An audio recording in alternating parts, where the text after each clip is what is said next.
मी सध्या उपस्थित आहे एफवर्ड मध्ये आणि आपण पाहिलं तर फेरीवाल्यांचा मुद्दा असा आहे की QR कोडच्या माध्यमातून त्यांना पात्र करण्यात येणार आहे.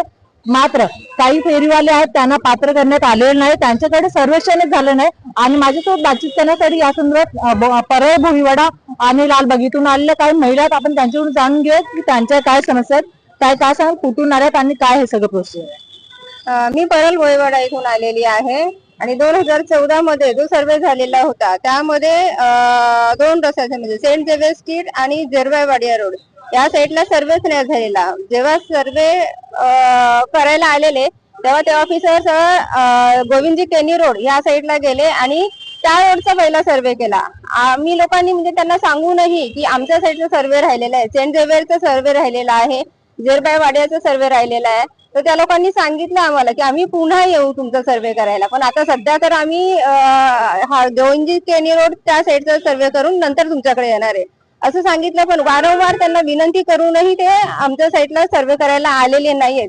आणि आज अशी परिस्थिती आलेली आहे की जे नव्हते तिथे स्थानिक, आता आम्ही जवळजवळ 40-45 वर्ष झालं तिथे आमचा धंदा आहे. आमच्या लाईनला 15-16 धंदे आहेत. त्या लोकांचा झालेलाच आहे. जे स्थानिक पूर्वीपासून आहे 40 ते 30-40 वर्ष झाले त्यांचा सर्वे न होता जे आता नवीन लागलेले आहेत त्यांनी म्हणजे कसं ओढून फॉर्म घेऊन ते आता पात्र झालेले आहेत. आणि आता कसं QR कोडच्या माध्यमातून बोलतात की 1 तारखेनंतर त्या लोकांना म्हणजे दुसरे जे आहेत जे पात्र नाही झालेले त्यांना बसायला देणार नाहीत.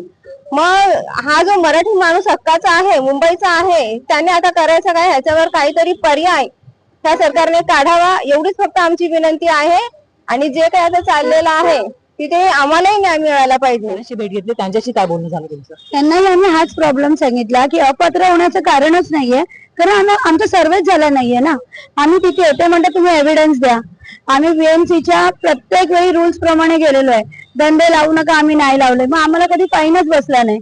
मग कुठून आणायचं, कुठून फाईनची पावती कुठून आणायची आम्ही?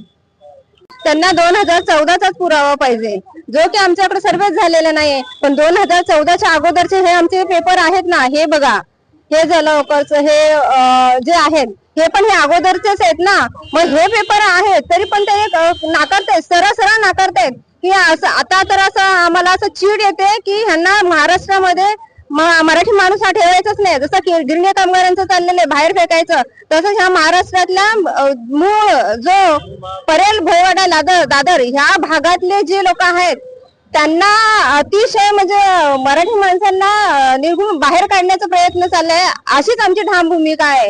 आणि आम्ही एकनाथराव शिंदे साहेबांना सांगतोय की आम्हाला तुमचा लाडके बहीण तुम्ही जे हे करताय ते तुम्ही लाडके भाऊ आहात आमचे, आम्हाला मान्य आहे. पण ह्या लाडक्या बहिणींचा आज जो उदरनिर्वाह ज्या ह्याच्या व्यवसायावर चालतो तो व्यवसाय वाचवण्यासाठी काहीतरी मध्य काढावा नव्हे तर आम्ही 30-35 वर्षापासून 40 वर्षापासून इथे आहे ना, आम्हाला न्याय मिळावा एवढीच फक्त आम्ही मागणी करतो. आणि हा मराठी माणूस टिकवणं फक्त तुमच्या आणि तुमच्या हातात आहे एवढी अपेक्षा लाडक्या भावाकडून लाडक्या बहिणींची आहे अशी समजा. तर आपल्यासोबत होत्या भोईवाड्यातील काही फेरीवाल्या महिला ज्यांनी राज्याचे उपमुख्यमंत्री एकनाथराव शिंदे यांना आपलं गाऱ्हाणं मांडलं की तुम्ही आमचे लाडके भाऊ आहेत आणि लाडक्या बहिणींना तुम्ही संरक्षण द्यावं आणि QR कोडच्या माध्यमातून तुम्ही आम्हाला पात्र करावं ही त्या लोकांनी विनंती केली. व्हिडिओ सब्बासोबत मी प्रियंका सिंग, दिव्य भारती न्यूज, मुंबई.